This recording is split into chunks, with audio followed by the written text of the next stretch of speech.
వీరు చూపించినటువంటి ప్రేమ ఎప్పటికీ మర్చిపోలేనని కూడా ఈ సందర్భంగా నేను గుర్తు చేస్తున్నాను. ముఖ్యంగా నా కులస్తులు ఆల్మోస్ట్ నా కుటుంబ సభ్యుల్లాగా భావించారు. మా అంబటి రాంబాబుకి అన్యాయం జరిగింది అని భావించారు. ఒక కులం మరొక కులం మీద దాడిగా దీన్ని భావించి ఇంత సంఘీభావం తెలిపినటువంటి వారికి మరొకసారి నా హృదయపూర్వకమైన ధన్యవాదాలు ఈ సందర్భంగా నేను తెలియపరచుకుంటూ ఉన్నాను. ప్రతి ఒక్కరికి ఒక్కళ్ళు కాదు వచ్చి నీ ముగ్గురు పేర్లు చెప్పాను, కానీ ప్రతి మండలం నుంచి ప్రతి గ్రామం నుంచి వాలంటీర్గా నేను ఇక్కడికి వచ్చి ఆశ్చర్యపోయాను. వాలంటీర్గా టైం అంటే టైంకి బయలుదేరి గుంటూరు వచ్చారు.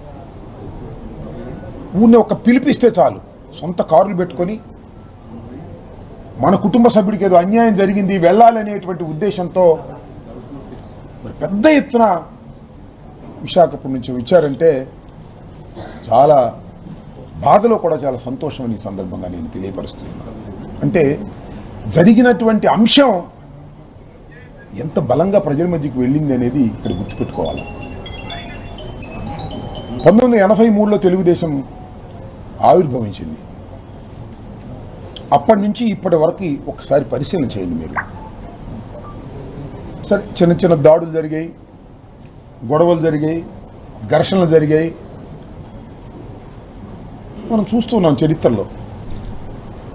స్పాంటేనియస్గా జరుగుతూ ఉంటాయి, మనం వాటిని ఆపలేం. జరిగిన తర్వాత ఉటాహుటిని వెళ్ళి ఆపేస్తారు పోలీసుగానే జరిగింది. కానీ గత నెల 31వ తారీఖున జరిగినటువంటి, అంతకుముందు 31 తారీఖు జరిగినటువంటి దాడి, నా ఇంటి మీద జరిగినటువంటి దాడి ఏ విధంగా జరిగిందో ఒకసారి రాష్ట్ర ప్రజానీకం ఆలోచించాలని మనం చేస్తున్నాం. ఒకసారి కాదు, 2 సార్లు కాదు, 100 సార్లు ఆలోచించుకోవలసినటువంటి సంఘటన ఇది. చరిత్రలో ఎప్పుడూ జరగనటువంటి అతి ఘోరమైన సంఘటన. 5 గంటలకు దాడి ప్రారంభమైంది. ఎన్ని గంటలకు ముగిసింది? వాళ్ళకి అలుపు వచ్చిన తర్వాత ముగిసింది. 12 తర్వాత ముగిసింది. 10-20 నిమిషాలకు నన్ను అరెస్ట్ చేశారు. నా ఇంటి మీద, నా ఆఫీస్ మీద కంటిన్యూస్గా దాడి. ఈ సమాజంలో పోలీసు లేదా? పోలీసింగ్ లేదా? ఉంది. ఎక్కడుంది? అక్కడే ఉంది పోలీసులు. పోలీసు బలగాలన్నీ కూడా అక్కడే ఉన్నాయి. పోలీసు బలగాల సమక్షంలో రాజధానిలో, గుంటూరు లాంటి పట్టణంలో, నడిబొడ్డులో 5 గంటల నుంచి 12 గంటల వరకు ఏకధాటిగా దాడి జరుగుతుంటే అడిగిన వాడు లేడు, ఆపిన వాడు లేడు. ఎందుకు జరిగింది ఇది? ఈ రాష్ట్ర ముఖ్యమంత్రి కుమారుడు సారథ్యంలో జరిగింది కాబట్టి ఎవడాపలా. అదే ఏదైనా జరిగితే ఆపేసేవాళ్ళు, టకటక పోలీసు వచ్చేవాళ్ళు, లాఠీ చార్జ్ చేసేవాళ్ళు. కానీ ముఖ్యమంత్రే మానిటర్ చేశాడు. సాక్షాత్తు ముఖ్యమంత్రి గారి కుమారుడైనటువంటి లోకేష్ మానిటర్ చేశాడు. ఇది సమాజానికి మంచిదా అని అడుగుతా ఉన్నా నేను. విఘ్నులు అయినటువంటి రాష్ట్ర ప్రజానీకాన్ని అడుగుతా ఉన్నా. తెలుగుదేశం కావచ్చు, జనసేన కావచ్చు, మా పార్టీ వాళ్ళే అవసరంలా. ఆలోచించండి, బుర్రలు పెట్టి ఆలోచించండి. ఏంటండి ఆ జరిగినంత సేపు all videos, all TVs live ఇస్తున్నాయి. ఒక టీవీ అని చెప్పను, సాక్షే కాదు, అన్ని టీవీలు లైవ్ కెమెరాస్ వస్తున్నాయి.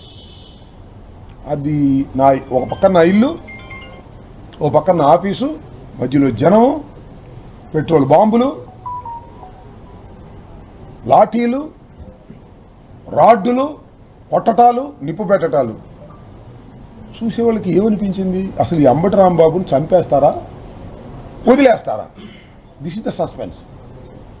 అదృష్టవశాత్తు భగవంతుడి దయ వల్ల వాళ్ళు చంపలేదు. చంపిన దిక్కేముంది?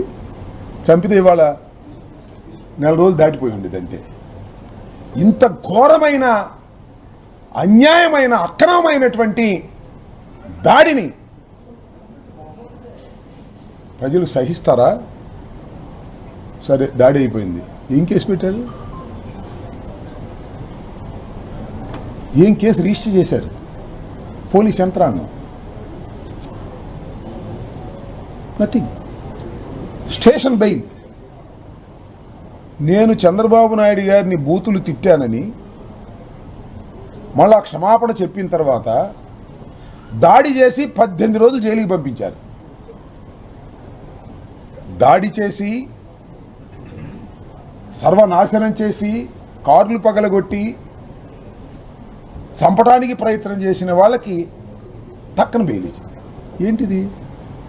చట్టాలు పనిచేస్తున్నాయా, పనిచేయట్లేదా? అంటే నా మీద మాత్రమే చట్టం పనిచేస్తుందా? నా మీద దాడి చేసిన వాళ్ళ మీద చట్టం పనిచేయదా? ఏం చంద్రబాబు నాయుడు గారిది? ఇదేనా నీ గవర్నెన్స్? ఇదేనా నీ పరిపాలన? దీనికి సమాధానం చెప్పుకోవాల్సిన బాధ్యత లేదా నీకు భవిష్యత్తులో? ఇవాళ లేదనుకుంటున్నాము. ఖచ్చితంగా ఒకరోజు వస్తాను సమాధానం చెప్పుకోవాల్సిన పరిస్థితి. నేను మరోసారి చెప్తున్నా మీ అందరి సమక్షంలో మీడియా ద్వారా, నేను తిట్టని మాటలు తిట్టినట్టు రాశారండి. కమ్మ కులాన్ని మొత్తాన్ని తిట్టాను రాశారు. చంద్రబాబు నాయుడు కులం పెట్టి తిట్టాను రాశారు. ఏమన్యాయమండి ఇది? నా ఇంటి మీదకి వచ్చి నా కులం పేరు పెట్టి తిట్టారు. మహిళల్ని. ఇది ఎక్కడికి పోతుంది ఈ రాష్ట్రం? మీరు కులాలను రెచ్చగొడుతుంది మీరా, మేమా? కులాలను రెచ్చగొట్టి ఏమి సాధిద్దామని అనుకుంటున్నారు మీరు? చంద్రబాబు నాయుడు గారు, మీ పతనం ప్రారంభమైంది, గుర్తుపెట్టుకోండి. శాశ్వతంగా మీరే అధికారంలో ఉంటాను అనేటువంటి భ్రమ నుంచి బయటకు రండి. ఈ చివరి నుంచి ఆ చివరి వరకు చర్చ జరుగుతూ ఉంది వాళ్ళ రాష్ట్రంలో. ఇంత అన్యాయం జరుగుతూ ఉంది, అక్రమం జరుగుతూ ఉంది అనే విషయం మీద ఇప్పటికైనా పునరాలోచించుకోమని మనవి చేస్తున్నాను. ఇప్పటికీ నేను డిమాండ్ చేస్తున్నా, నా మీద దాడి చేసిన వారు, నా ఇల్లు పగలగొట్టిన వారు, నా ఆఫీస్ పగలగొట్టిన వాళ్ళు, నా కార్లు పగలగొట్టిన వాళ్ళు, నా ఆస్తులు ధ్వంసం చేసిన వాళ్ళ మీద కేసు పెట్టకపోయావా, యాక్షన్ తీసుకోకపోయావా, అనుభవిస్తావు చంద్రబాబు, లోకేష్, గుర్తుపెట్టుకోమని మనం చేస్తున్నాం. ఇంటెన్షనల్గా కేసులు లేకుండా చేస్తున్నారు మీరు ఈ రాష్ట్రంలో. అనుభవిస్తారు మీరు, గుర్తుపెట్టుకోండి. నా నినాదం ఇదే. నా మీద ఎవరైతే దాడులు చేశారో, ఎవరైతే అన్యాయం చేశారో వారి మీద కేసు పెట్టకోకుండా మీరు ఇలాగే ఉంటే దీనికి మూల్యం చెల్లించక తప్పదని మనం చేస్తున్నాం. ఇవాళ కాబట్టి రేపు కాబట్టి నుండి ఎక్కడికి పోరు మీరు. మీరు ఏదో భయపెట్టాలనుకుంటున్నారేమో మమ్మల్ని. మీరు భయపెడితే భయపడటానికి సిద్ధంగా లేము, మొండికి వేసి కూర్చున్నామని కూడా మనం చేస్తున్నాం. మీ ఎర్ర బుక్కులు, పిచ్చి బుక్కులు మమ్మల్ని ఏమీ చేయలేవని కూడా మనం చేస్తున్నాం. ఇంతకన్నా ఏం చేస్తారు మీరు? జైల్లో పెట్టారు, పోలీసుల చేత కొట్టించడానికి ప్రయత్నం చేశారు, ఒక కేసులో బెయిలిస్తూ ఇంకో కేసులో పెట్టారు. ఇంతకన్నా ఏం చేస్తారు మీరు? ఇంతకన్నా చేసింది ఒకటే, మీరు చంపేయాలి, అంతేగా. దానికి కూడా సిద్ధపడి ఉన్నాం అనేది కూడా ఈ సందర్భంగా నేను చెప్పదలుచుకున్నా.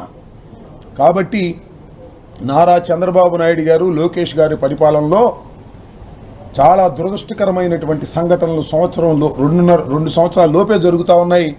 దీనికి ఖచ్చితంగా మూల్యం చెల్లించాలి ఈ ప్రభుత్వం అని ఈ సందర్భంగా మనవి చేస్తూ